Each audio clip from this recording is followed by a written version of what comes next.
church was quiet except for the low hum of the organ and the occasional cough echoing through the pews. I sat there, my black dress heavy on my shoulders, my hands twisting the funeral program over and over in my lap. It was my father's funeral, and every second felt unreal. The smell of lilies filled the air, thick and suffocating, mixing with the sharp tang of polished wood. People whispered, some wiping their eyes, others staring at the coffin as if expecting my father to sit up and start giving orders again, just like he used to. My name is Rebecca Hayes. I am 37 years old, and today I buried the only parent who ever truly mattered to me. My father wasn't perfect, but he had been my anchor, my mentor, the one who told me I could become something even when the world doubted me. Losing him felt like losing my foundation. I should have been allowed to grieve in peace. But peace was the last thing my family ever gave me, because sitting only 2 rows ahead, dressed in a designer black suit, was Michael, my stepbrother. His posture screamed arrogance, as though this funeral was just another business meeting he was forced to attend. He barely glanced at the coffin, too busy whispering into his phone, probably telling some poor assistant how soon he'd be taking over the estate. Michael always acted like he was entitled to everything, simply because he was my father's second wife's son. He had lived his life believing the world owed him something, and sadly, my father's money had often made him think that was true. I could feel eyes on me from the relatives who had traveled miles to be here. They all knew the history, at how Michael had always been treated like the golden child, while I, the biological daughter, had been expected to work twice as hard for half the recognition. My mother had passed away when I was only 10, and my father remarried a year later. From that moment, I became the outsider in my own home. Michael was pampered, shielded from consequences, given every opportunity, while I was expected to carry myself with quiet strength. It had been that way for 27 years. As the pastor spoke about forgiveness and family unity, I stared at the polished wood of the coffin and thought about the last conversation I'd had with my father. He'd been so weak then, his voice barely a whisper, but his eyes still sharp. "Rebecca," he had said, "I want you to trust me. When the time comes, you'll understand." At the time, I didn't know what he meant. But sitting there in that pew, watching Michael smirk as though the world already belonged to him, I felt a chill. My father had left something unsaid, and Michael was convinced it was all his. The service ended, and people rose slowly, some crying, others already making their way to the luncheon prepared in the church hall. I stood still for a moment, unable to move, watching as Michael shook hands like a politician, thanking people for coming as though it were his day. He had the nerve to put a hand on my shoulder as I passed him. "Don't worry, Rebecca," he murmured low enough for only me to hear. "I'll take good care of everything from here on out." His words hit like ice water. Everything? He hadn't even waited for the will to be read. He was already claiming my father's legacy as his own. My grief began to twist into something sharper. Anger, fear, and a quiet determination rising in my chest. I didn't know what was in that will, but I knew one thing. Michael's smug confidence was about to be tested. And for once, I hoped the universe was on my side. The luncheon felt more like a boardroom negotiation than a gathering to honor my father. Round tables were lined with plates of untouched food, and the air buzzed with polite conversations that masked the real tension simmering beneath. Everyone was waiting for one thing: the reading of the will. It hung over us like a storm cloud, and Michael's smug demeanor only made the anticipation worse. I sat near the back of the room with a glass of water I had barely touched. My father's lawyer, Mr. Whitaker, was already present. A thin, sharp-eyed man in his late 60s, he had been my father's confidant for decades. His briefcase rested neatly by his chair, and every so often his hand would brush against it, as though reminding himself of the weight it carried. That leather case didn't just hold papers. It held the truth my father had left behind. Michael, of course, couldn't help himself. He circled the room like a vulture, shaking hands, flashing smiles, and whispering promises of continuity to anyone who would listen. You'd think he was the one being mourned, not my father.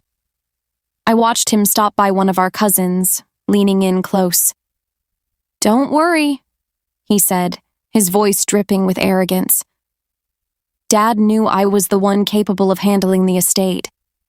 Rebecca's, well, she's better off with something smaller. He wanted her comfortable, not burdened. The way he said it, as if I were some fragile child instead of a grown woman, sent heat crawling up my neck. I clenched my hands in my lap, willing myself to stay silent. This wasn't the time to lash out.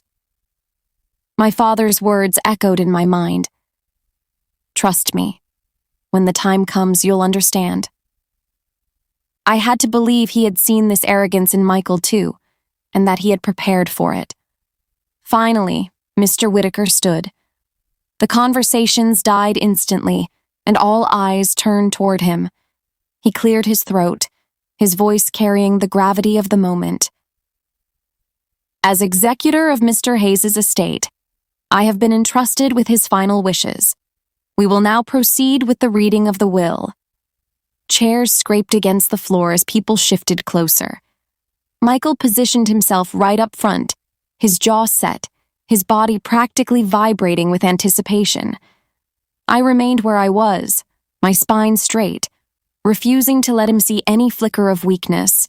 Whatever my father had written, I would hear it with dignity. Mr. Whitaker opened the briefcase slowly, deliberately, pulling out a thick envelope sealed with my father's handwriting. My breath caught. That familiar script, strong, deliberate letters I'd seen on birthday cards and notes of encouragement, was like hearing his voice again. For a moment, grief washed over me, raw and sharp. Then the lawyer broke the seal, and the sound snapped me back into the room. Michael leaned forward, his lips curling into a smile. He was so certain that everything was already his. I wanted to scream at him, to tell him not to celebrate too soon. But I stayed silent, my eyes fixed on Mr. Whitaker. "In the matter of my estate," the lawyer began, "I leave specific instructions regarding both personal and financial assets." His tone was neutral, but I noticed his eyes flicker toward me briefly before returning to the page. That single glance sent a shiver through me. Something was coming. Michael stretched an arm across the back of his chair like he was already king of the castle, his confidence filling the room. My heart pounded as Mr. Whitaker continued. The weight of the moment pressed against my chest. I could feel everyone holding their breath, waiting to hear who would inherit the empire my father had built. And in that suspended silence, I thought of his final words again. "Trust me." Mr. Whitaker's voice carried easily through the hushed room. Every word felt like a hammer striking against Michael's fragile mask of certainty. "To my children," he began, "I want to speak plainly. You have each shaped my life in ways words can hardly describe. Michael, my stepson, you brought energy into this family when you were young. Rebecca, my daughter, you brought me purpose and hope when I needed it most." Michael puffed up at the mention of his name, shooting me a smug glance. I didn't return it. I kept my focus steady on Mr. Whitaker, my nails pressing into the soft fabric of my dress. My father's words were measured, deliberate. He had known exactly what kind of storm they would unleash. The lawyer turned the page. "To Michael," he continued, "I leave certain accounts and investments to ensure your continued security. These are not insignificant, and they should provide you stability." A ripple of murmurs passed through the room. Michael's smirk widened. He leaned back as though victory had already been declared. But then Mr. Whitaker paused. His expression changed, just slightly, as he prepared to read the next line. The silence grew thick, the kind of silence that makes your heart beat louder in your ears. "And to my daughter Rebecca," he said, "I leave Hayes Manor, along with the controlling interest in Hayes Enterprises." The room erupted. Gasps, whispers, the scrape of chairs. My breath caught in my throat, and for a moment I thought I must have misheard him. Hayes Manor, the home my father had poured his soul into, and the company that bore his name? He had left it all to me? Michael shot out of his chair, his face flushed crimson. "What?" His voice cracked through the room. "This is ridiculous. There must be some mistake." He spun toward Mr. Whitaker, jabbing a finger at the papers. "Read that again. You're misinterpreting." The lawyer's gaze was steady, almost cold. "There is no mistake. These were your father's explicit instructions, signed and notarized. The estate is clear." I sat frozen, a dozen emotions battling inside me. Grief, disbelief, vindication, and a strange calm that settled like a cloak over my shoulders. My father had kept his promise. He had seen me, trusted me, even when the rest of the family treated me as invisible. Michael's voice rose, desperate now. "She can't run a company. She doesn't know the first thing about business. I've been by Dad's side for years. He relied on me." His words cracked, half plea, half rage. I finally lifted my eyes to him, meeting his furious glare. My voice came out steady, firmer than I expected. "If Dad believed you were capable, Michael, he would have left it to you. But he didn't. That speaks louder than anything you can say." The murmurs in the crowd swelled, shifting like a tide. I could feel the weight of their judgment moving away from me and toward him.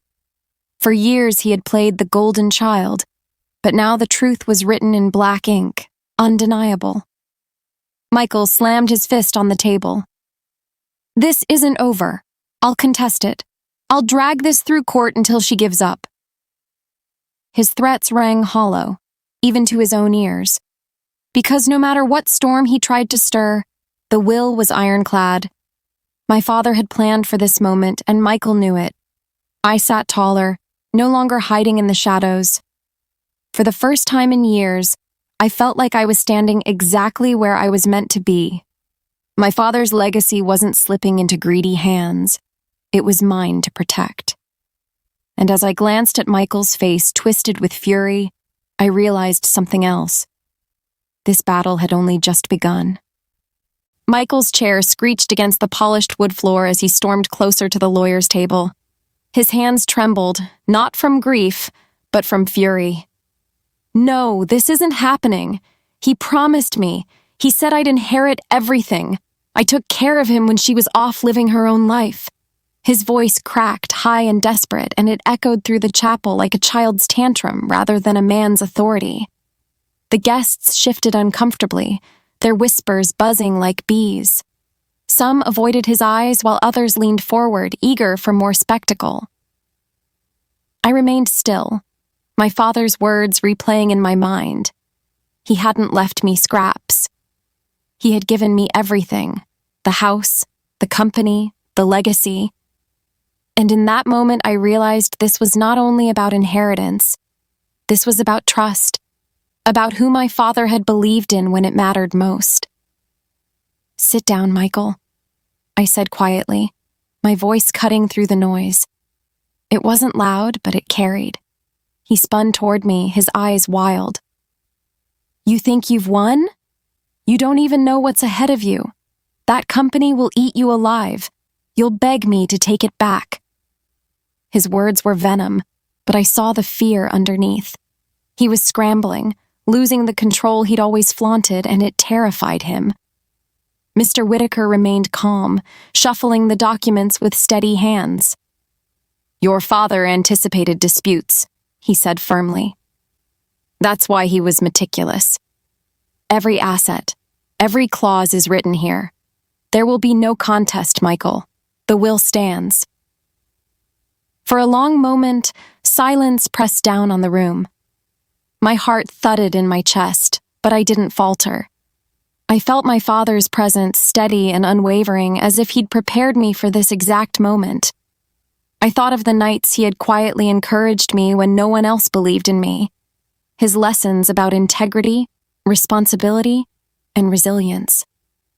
This was his final lesson, and his final gift. Michael finally dropped back into his chair, his chest heaving.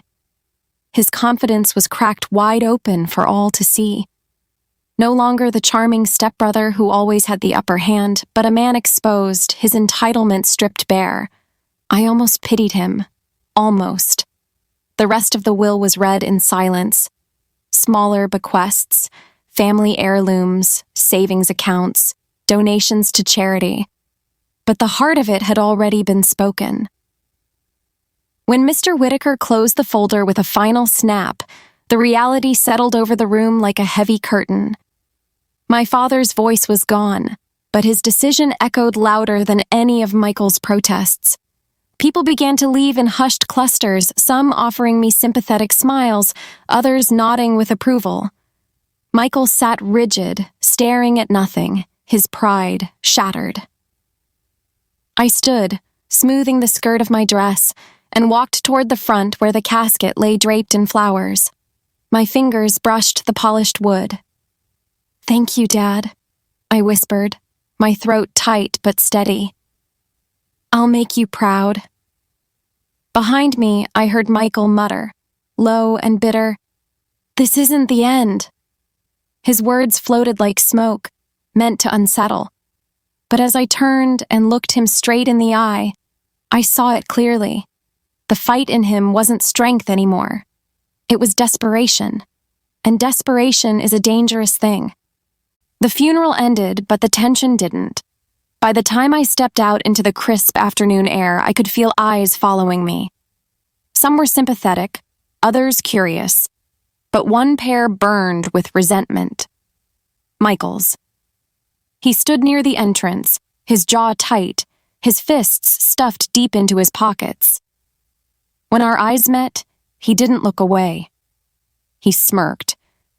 Not the confident kind of smirk he used to wear, but a hollow one, like a mask barely holding together.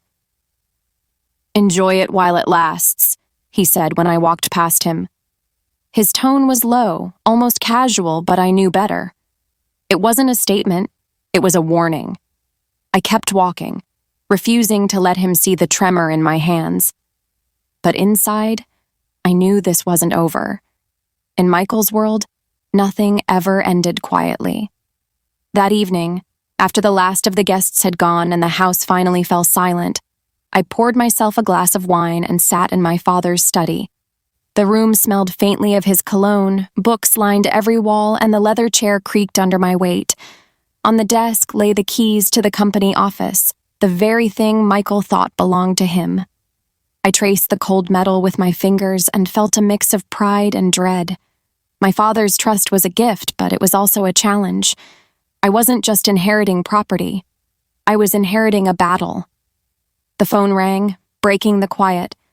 Unknown number. I hesitated, then answered. Silence. Then a voice, sharp and familiar. "Rebecca, this isn't fair. You don't deserve it. You'll ruin everything Dad built." Michael. His words came in short bursts, each one dripping with bitterness. "Michael, it's over. Dad made his choice," I said, keeping my voice calm. "No. You think this is finished, but I'll fight. I'll find a way to take it from you. The board knows me. The employees know me. You're nothing but a shadow trying to fill shoes too big for you." I hung up before he could finish. My chest tightened, but I didn't cry. Instead, I opened my father's desk drawer. Inside were files, notes, and letters, detailed instructions, plans for the company's future, even personal letters addressed to me. He hadn't left me blind. He'd prepared me. And the more I read, the more I realized something. My father had known this storm was coming. He'd trusted me to weather it. The next morning, I walked into the company headquarters. Every step through the glass doors felt heavy, but determined. Employees glanced up, whispering, some with curiosity, others with cautious respect. At the far end of the lobby stood Michael, already working the crowd. He shook hands, cracked jokes, smiled like the heir apparent he believed himself to be. When he saw me, his smile faltered. Just slightly, but enough. I walked past him without breaking stride, climbed the stairs, and entered the boardroom. The directors were already seated. Papers shuffled, eyes flickered between me and Michael. I placed the folder my father had left on the table. "This is his plan," I said firmly, "and this is my responsibility now. I don't intend to argue about what he wanted. It's all here." Michael scoffed, leaning back in his chair. "They won't follow you. You're not cut out for this." I met his gaze, steady and unflinching. "Maybe not in your eyes, but in Dad's?" I was always the one he trusted. The room fell silent.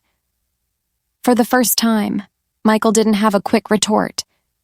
He drummed his fingers on the table, his mask of control slipping piece by piece. And as I stood there, I realized something powerful. This wasn't just about the will anymore.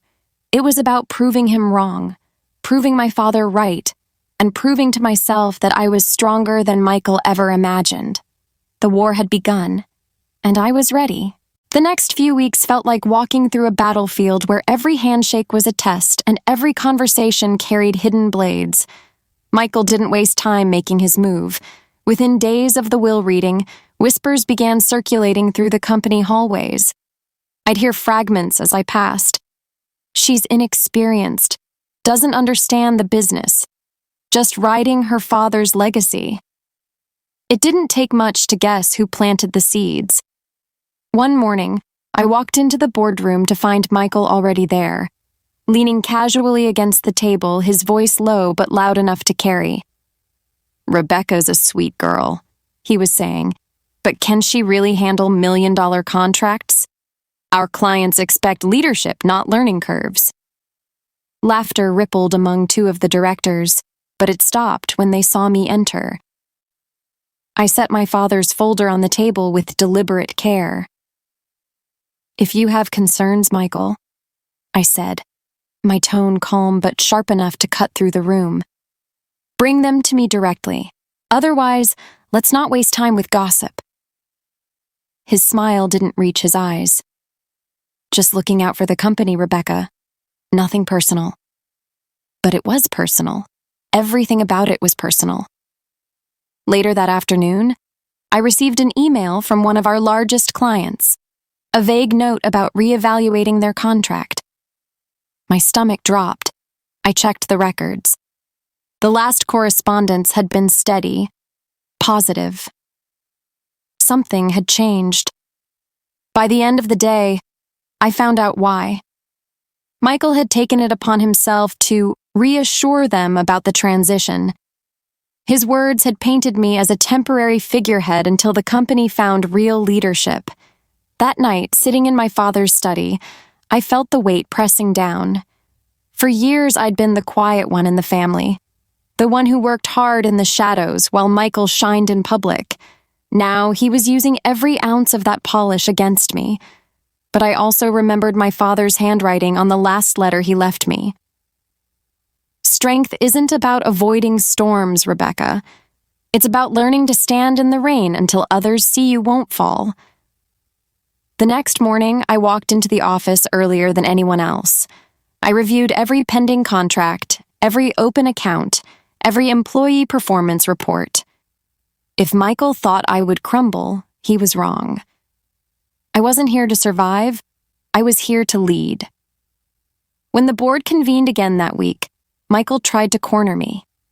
He came armed with charts and flashy presentations, painting himself as the savior who could stabilize the company. I let him speak. I let him preen. And when he finished, I quietly pulled out the notes I'd compiled. Real numbers, actual projections, strategies rooted in the very research my father had left me. Leadership isn't about talking louder, I said, sliding the papers across the table. It's about results. These are the results my father trusted me to continue, and I intend to deliver them. For a moment, the room was silent. Then one of the senior directors, a man who had worked with my father for 20 years, cleared his throat. "I see no reason to doubt her," he said firmly. Others nodded.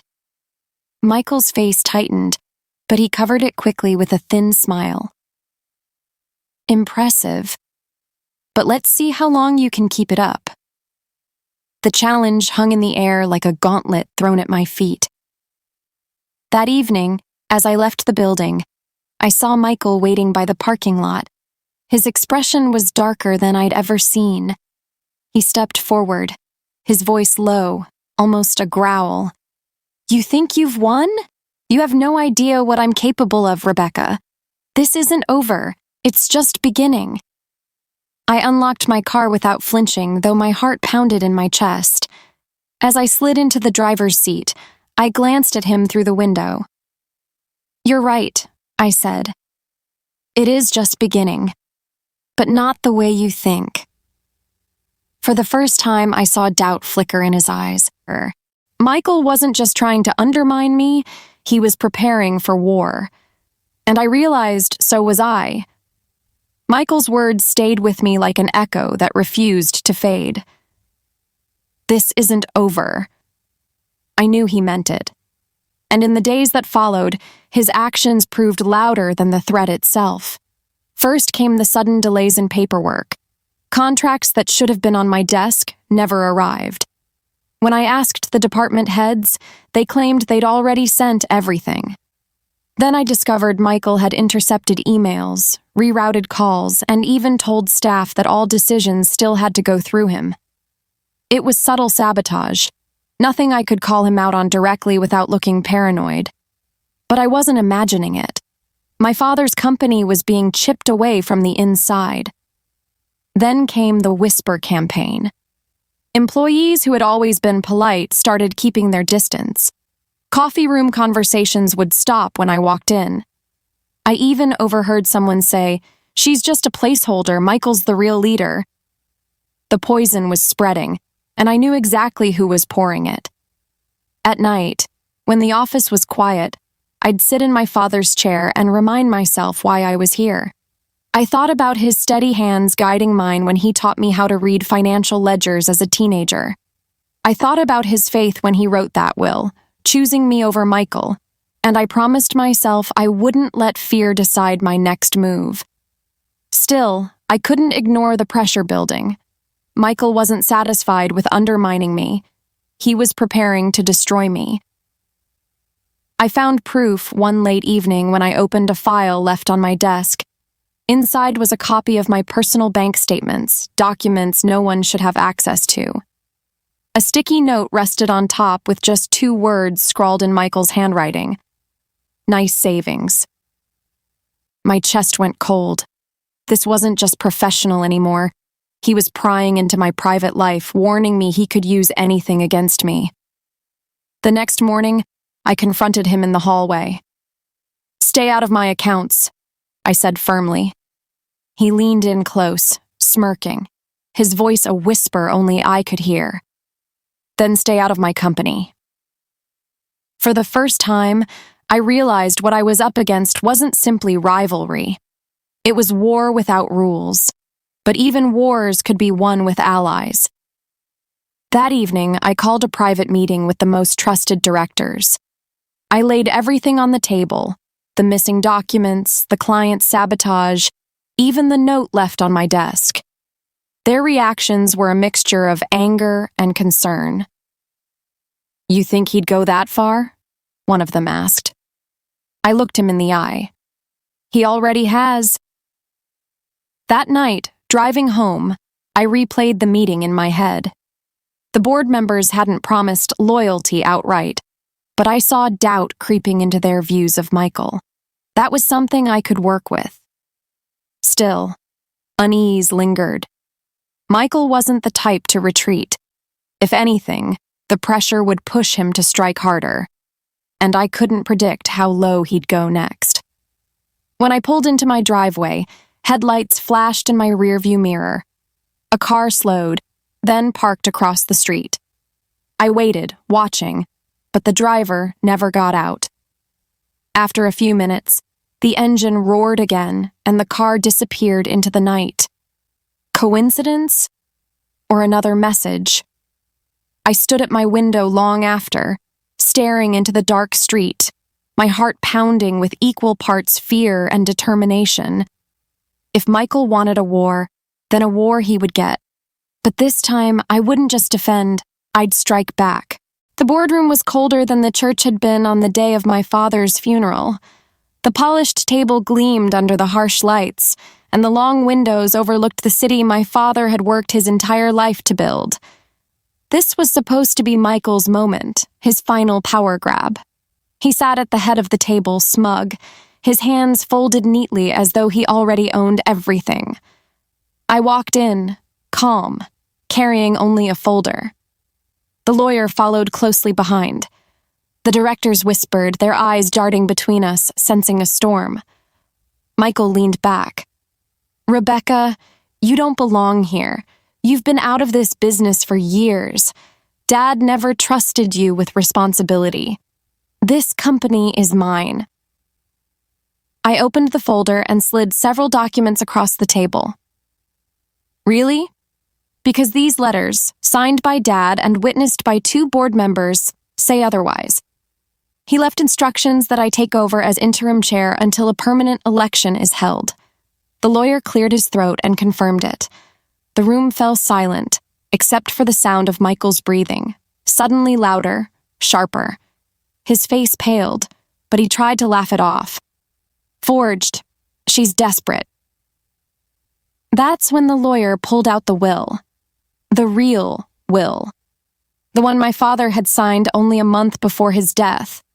The same one Michael had tried to hide.